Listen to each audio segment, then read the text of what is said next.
Welcome to Public Domain Video Theater presented by the great detectives of old time radio from Boise, Idaho. This is your host, Adam Graham. In a moment, we're going to bring you an episode of The Adventures of Sherlock Holmes with Ronald Howard. But for the first time on Public Domain Video Theater, we do have a guest commentator. I'd like to go ahead and welcome Tom Fox, who owns the Compliance Podcast Network. And most relevant for today's episode, he's also a huge fan of Sherlock Holmes and the host of Adventures in Compliance, a series that examines every Sherlock Holmes story through the lens of compliance. Tom, so good to have you on the program. Adam, thanks. And I took my love up a new level because this summer I did the 4 novels and then decided to turn all of those podcasts into a book. So I'm in the middle of writing a book on Sherlock Holmes, or compliance lessons from Sherlock Holmes, the novels. So I was really excited when you rang me or called me or texted me or something me and said, hey, let's look at these. I can't get enough of Holmes and love chatting with you about him and Watson.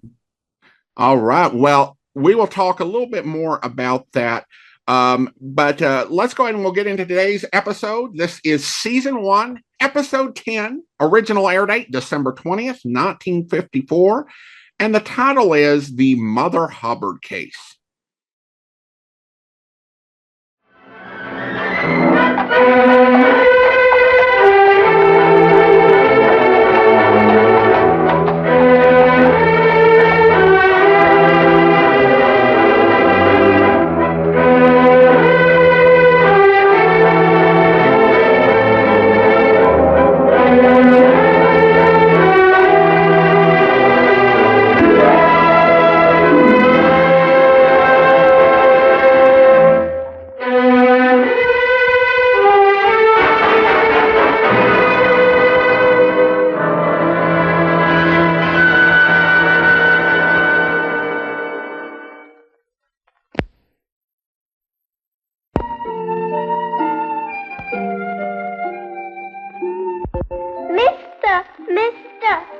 Well, isn't it rather late for a young lady to be out alone?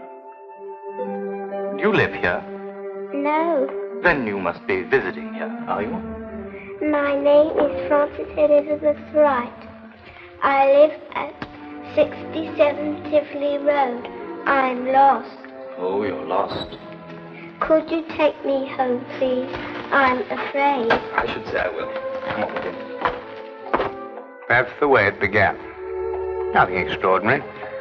For in a large city like London, a lost child is such a common occurrence that many a far-seeing bobby arms himself with a bag of chocolates in addition to his nightstick. No one suspected that this was the beginning of a case that was to rock all England.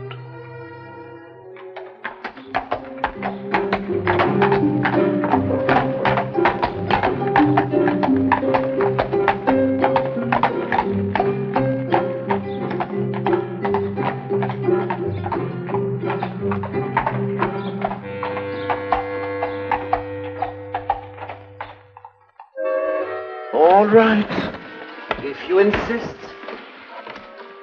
I know this man isn't going to do us any good. But what's the use of talking to you? Just as stubborn as your mother. I suspect we're having visitors. Oh, really? 23 and 27.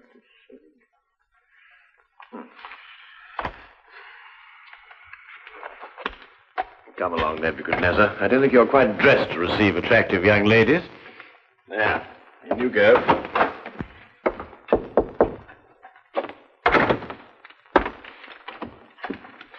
Won't you come in? Mr. Holmes, Sherlock Holmes. At your service, sir. Martini. George Martini is my name. This is my daughter, Margaret, who is of the stubborn opinion that you can help her. It will be a privilege, sir. Oh, may I introduce my very good friend, Dr. Watson? How do you do? How do you do, sir? Oh, yes. Won't you sit down? Oh, yeah, I'm so sorry.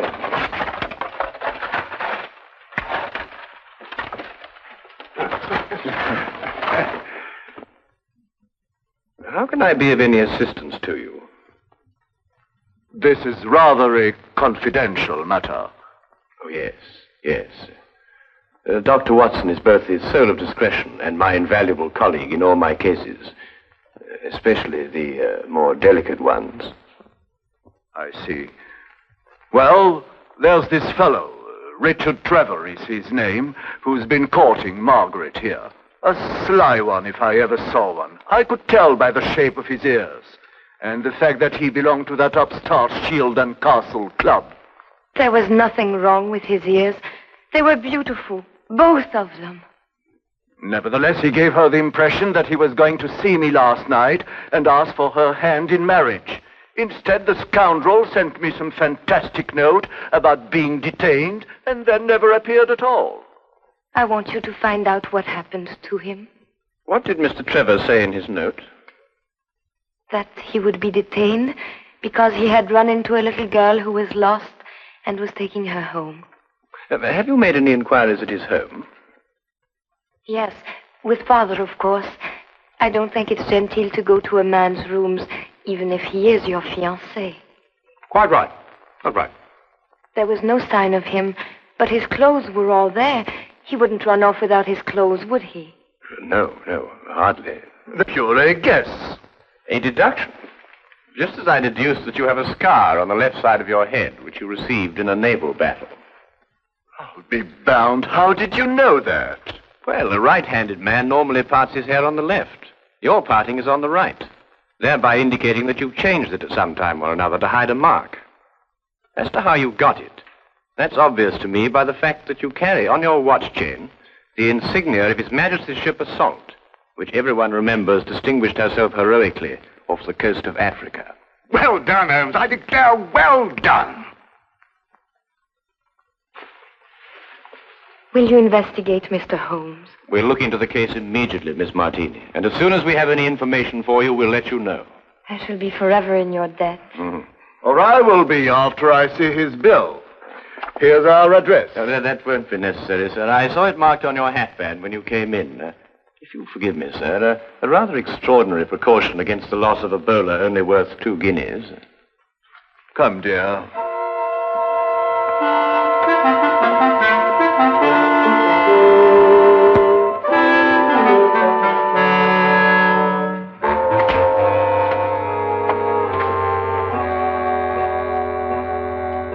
Not long after moving in with Sherlock Holmes, I had come to the conclusion that his mind was as organized as his housekeeping was not. He was, without a doubt, the most perfect reasoning, observing machine I had ever encountered. And just watching him think had become sheer fascination. I tried to put myself into his brain now and deduce what had happened to the missing Mr. Trevor. Did it occur to you he might have had an accident and even now be lying in a hospital at this very moment? You, being a doctor, would think of that.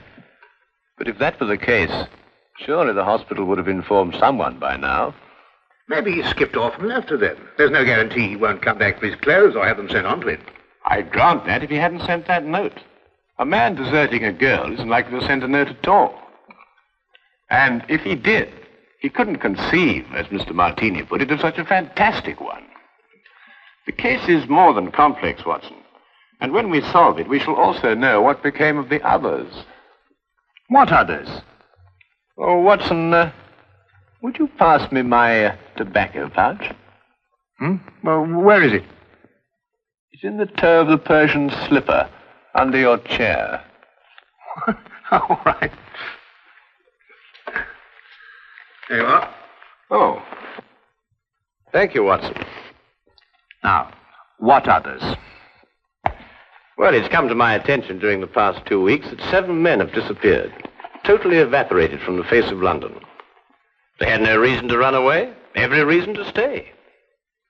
Trevor fits perfectly into this fabric. You mean then that there's more in this than just the disappearance of that young lady's fiancé? Unless you accept 8 consecutive coincidences. Could you accompany me this afternoon? Where? To the last place where Trevor must have been before he met the little girl. But you don't even know where that was. I'd say it was the upstart Shield and Castle Club. Why there? Well, if you were about to confront a man like Mr. Martini to ask for the hand of his daughter in marriage, what would you do first? I'd probably have a couple of stiff drinks first. And if you were a member? At the Shield and Castle Club, eh? By Jove, Holmes, of course. That's just what I would do. You see, Watson? You've been of invaluable assistance to me already.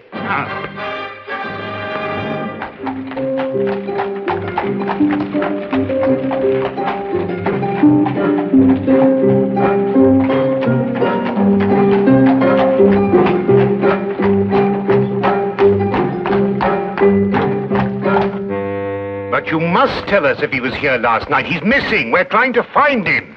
It's no use, sir. You'll have to do without my help. This is a gentleman's club. What has that got to do with it? He may not want to be found, if you know what I mean, sir. Now, look here. That's the way it is, sir. I'm sworn to preserve the privacy of our members. And having two little tots to feed, I'm not one to invite getting the sack.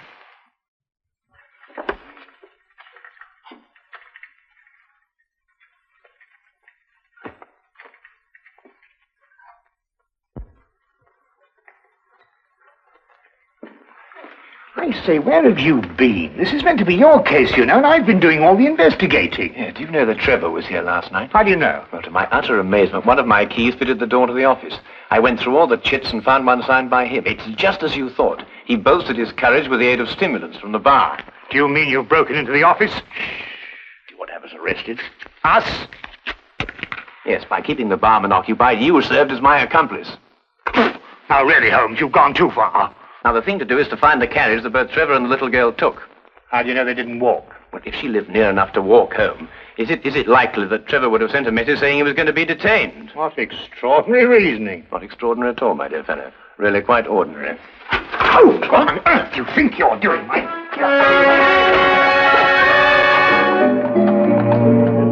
Finding the cabbie who picked up Trevor and the little girl was a matter of stationing ourselves at the hack stand outside the Shield and Castle Club and doggedly questioning every driver who stopped there. One finally remembered the pair, but owing to brisk business that night, could not be at all sure where he set them down. The address he brought us to was a guess, and from the looks of it, a very bad one. Well, I think we're on a wild goose chase. Doesn't look as if anyone lived here for a long time. Do you realize these papers are at least a week old? Well, then the cabbie made a mistake. He's brought us to the wrong address. Do you know, without very much difficulty, I think I might be able to... Holmes, please, not again. Take the fellow and keep a good lookout, will you? Look, Holmes, this is housebreaking. We can go to prison for years for this. You can't just go opening doors all over London just because... Holmes, look, there's somebody coming. Just stand in front of me and behave quite normally, eh?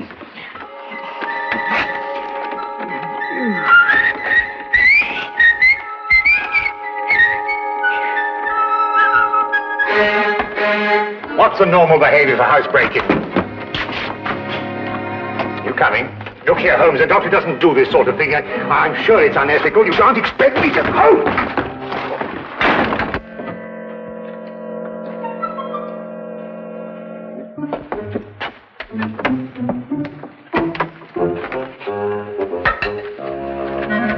What are we looking for?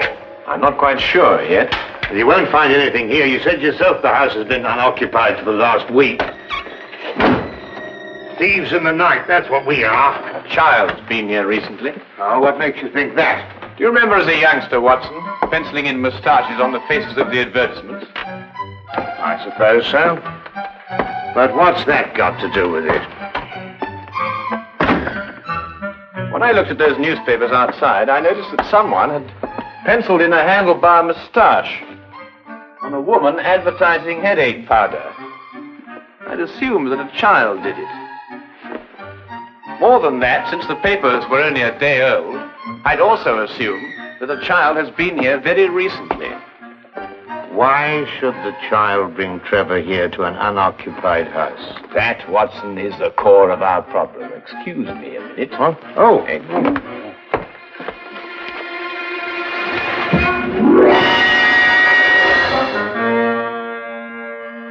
Good heavens!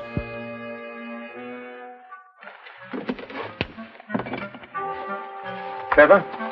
Fairly safe assumption, Watson. Yes. And from the pallor of his skin, I'd say he'd recently been given an overdose of strychnine. might also deduce that he's the 8th victim of a very strange murderer.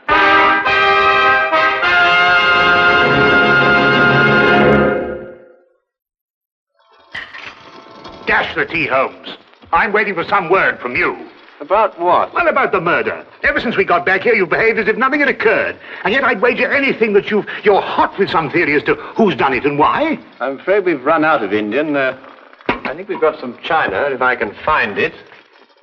My guess is it's a cream passionel. Are you ruling out the robbery motive? Trevor was left without a shilling. Oh, that's just some sort of a smokescreen. After all, she... Good heavens, Holmes, what on earth do you think you're doing? Look, snake poison. Oh, no, don't be silly, Watson. It's China tea. Disregard the labels. I ran out of tin. Here, are you sure? Yes, I'll stake my reputation on it. You'll get to you, that is. Rather late for a caller. Good evening, Dr. Watson. Hello, Zog. Ah, hello, Wilkins. Good evening, Mr. Holmes, sir. I've got a message for you, sir, from Inspector Lestrade. A welcome addition to the day. A message from the good inspector. We've found another corpse, sir.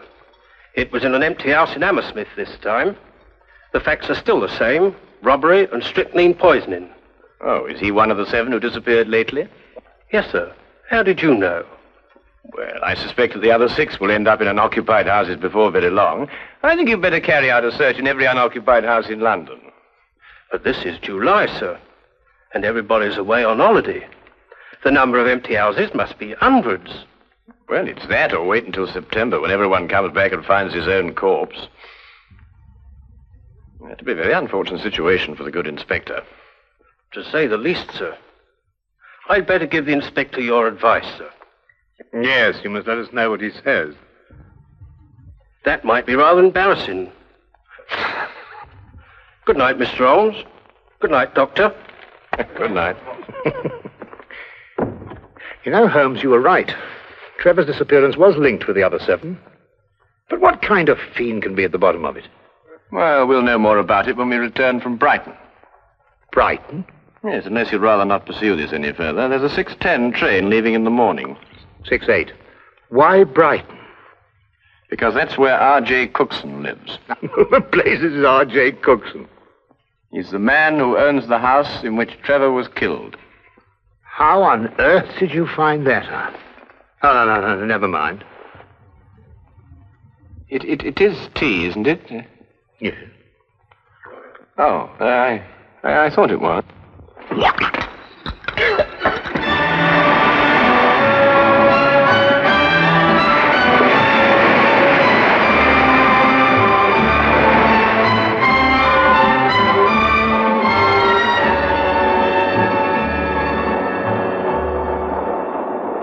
Have you ever heard anything so incredible? A corpse in my fireplace.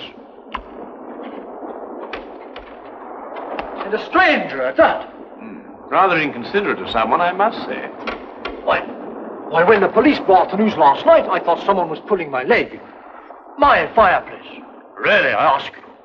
I'd say because the murderer knew you'd be away, knew that the house would be unoccupied, and that you wouldn't come back at an embarrassing moment. You're right, Mr. Holmes. Absolutely right. The culprit was acquainted with all my plans, and not wanting the corpse to be found in his own fireplace, chose mine. Precisely. But who could that be? I'd vouch that a full regiment of people knew of my plans to leave London. Then our task is to narrow down that regiment. How? You have me breathless. First of all, has anyone else the key to your house? No, not that I know of. Yes. I once gave my key to the greengrocer to deliver a parcel. Aha. But he gave it back. Oh. But bosh and bother, supposing a key wasn't used at all. Whoever did it could have used a tool or something and jimmied his way into my house. I've heard of those things being done.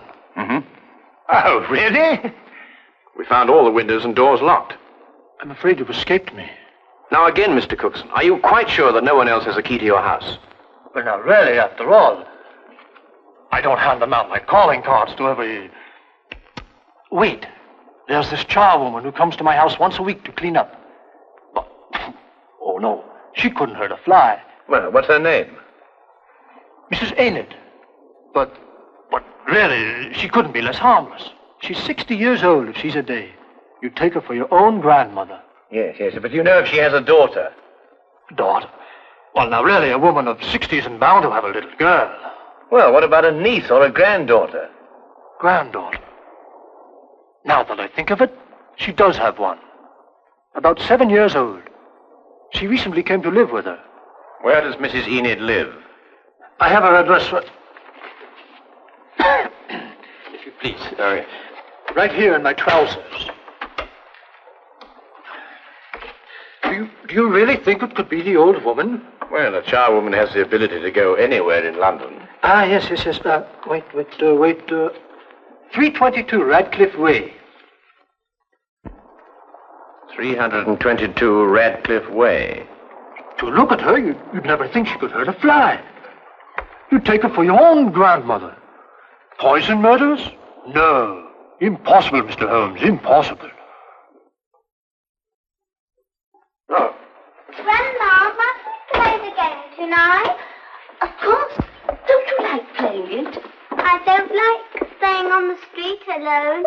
It'll only be for a little while. You'll find someone to bring you back, and Grandma'll have company again. What happened to the last company we had? Oh, he went home after a while. But come on, let's say it. Where do you live? At 67 Tivoli Road. No, that was the last place. Your address is now 120 Claridge Street. I forgot. All right. Now, come on. Let's say it again. Where do you live? At 120 Claridge Street. And again? 120. What do you think, Holmes? Well, we'll know definitely in an hour's time. Come on.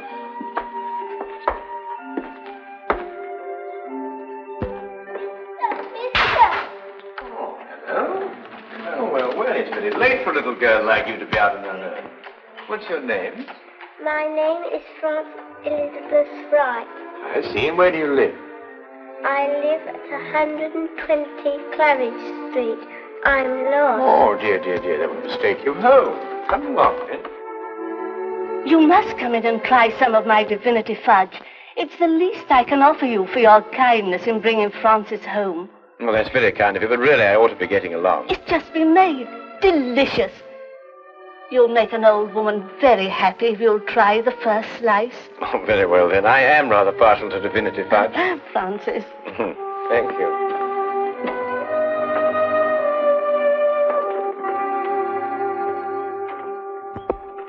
Now, come and sit right here at the table. Yep.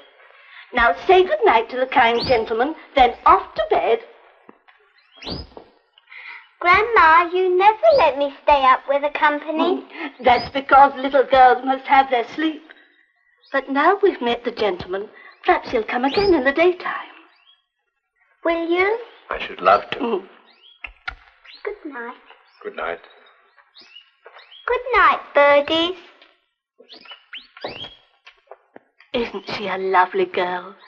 And she'll grow up into a beautiful woman and have a life of ease. Yes, that's the important thing. A life of ease. Time to enjoy the world and... Here, you're waiting for some fudge, and I'm prattling away.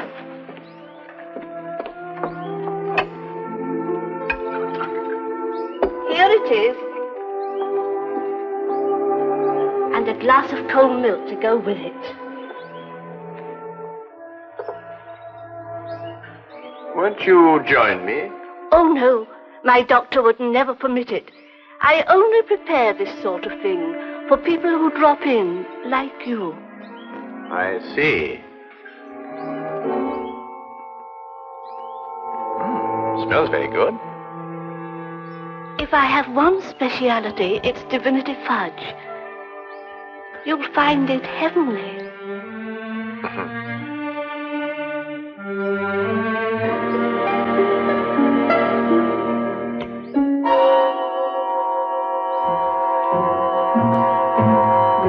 What's the matter? Nothing. I just wanted to give the birds a bit first. Don't! Birds don't eat fudge. Oh, yes, they do. They love it. Come on, old chap. Have a...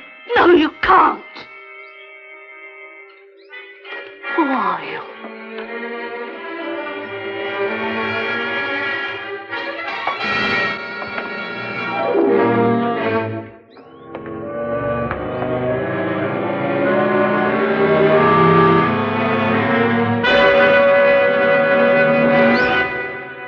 I'll take that, Mrs. Enid. Thank you.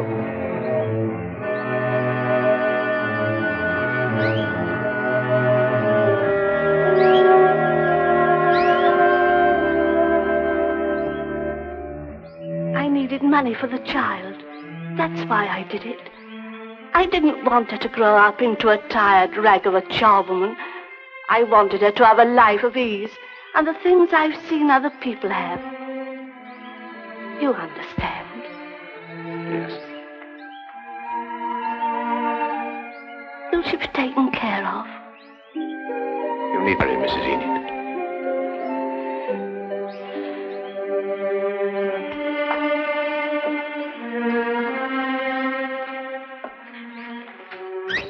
I wish now I hadn't tried to poison you.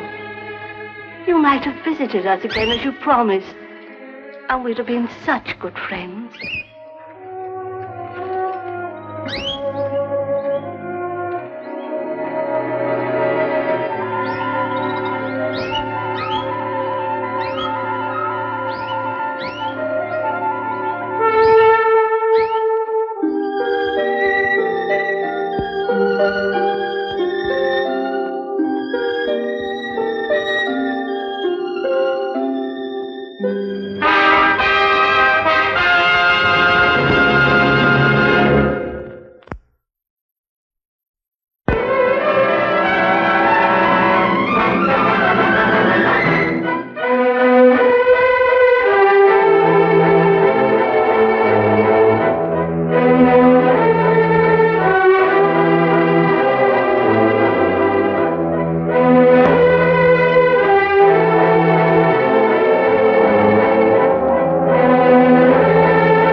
Welcome back. So, Tom, when we were at Podfest, I mentioned this series, and you said you weren't familiar with this particular take or incarnation of Sherlock Holmes. What's your general impression of the series and how Ronald Howard played Holmes? Well, I thought he played him a little too foppishly. There were times where I was impressed by what I thought was his interpretation of Doyle, but he mugged for the camera a little bit too much to me. He is a tall gentleman. I don't know how tall, but he towered over literally everyone. And I'd never really thought of Holmes as tall, more wiry than tall. But there were times when I thought he captured him perfectly. And it may have been with an eyebrow raise. It may have been putting his finger to his nose, something like that. There were just some things that I really enjoyed. And because of the length of these episodes, they're only 30 minutes, you could really sit and watch with a very detailed eye, as you and I do. This was not a short story. So it was an original story for television, but not from the canon. So I got to follow the story along as well and really see where that took us. So those were some of my initial thoughts. And I do think one thing that does make this a little different is that they really were aiming for Holmes at the start of his career. And I think a lot more adaptations tend to go more mid-career and later career where he's a bit more established. And so, yeah, they were going more for youthful enthusiasm, but I can see how that came off. What did you think of the episode itself and just the overall story? I thought the story was very good, and it encapsulated a mystery. We had a love interest of the man who died, and his fiancée was the woman who went to see Holmes along with her father. We had just an adorable little girl. We had Conan Doyle was able to insert socioeconomic issues of London at the time in a way that was not offensive. He didn't come across as a socialist, a capitalist, a monarchist, or any of those ists, but I thought accurately able to describe the poverty many of the people in Holmes' world were in. The best example would be the boys he uses to do informer work for him. But in this movie, I thought we saw a great example of the poverty that affected some Londoners and the lengths they would go to try to get out of that poverty.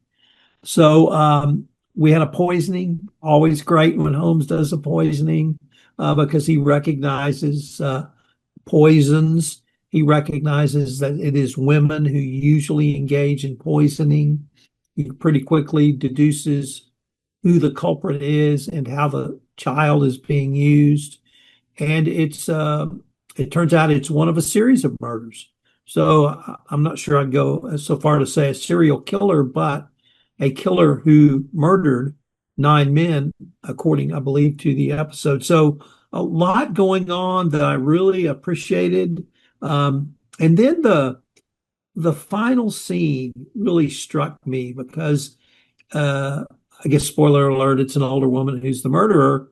But as the police are taking her away, she turns and puts her shawl over the bird cage, which to my mind reminded me of Maya Angelou book, Why the Caged Bird Sings. And does a caged bird sing if it's covered up? So I enjoyed that. And just I had fun with this episode, even with sort of the reservations I had about the portrayal of Holmes that I mentioned a little bit earlier. Well, I think that it was an interesting scene when she was taken. They clearly, did not approve, but there was a sense of understanding, why it had happened and why she had done what she did. I guess beyond that, of course, we did get to see, genuine vintage era bathing suits and a lot of lock picking, which was kind of fun in this one. And I think those are the main things that stand out to me. Now I am curious, you mentioned at the start that you're going to be writing a book. Do you have a tentative title for it? My working title is just the podcast title, Adventures in Compliance. I hope to get a little more creative, but that's the current working title. And we're I've completed a first draft and it's now in the editing process. Oh, excellent. All right. Well, we will be looking forward to that. And that will do it for now. Thank you for watching. You can follow us on social media or contact me by email at box13@greatdetectives.net. And be sure to check out our website at greatdetectives.net. If you want even more video theater, be sure to subscribe to us on YouTube, the Apple Podcast Store, or Spotify. And if you're watching this video on YouTube, be sure to like the video. Finally, thank you to all of our Patreon supporters for their support. From Boise, Idaho, this is your host, Adam Graham, signing off.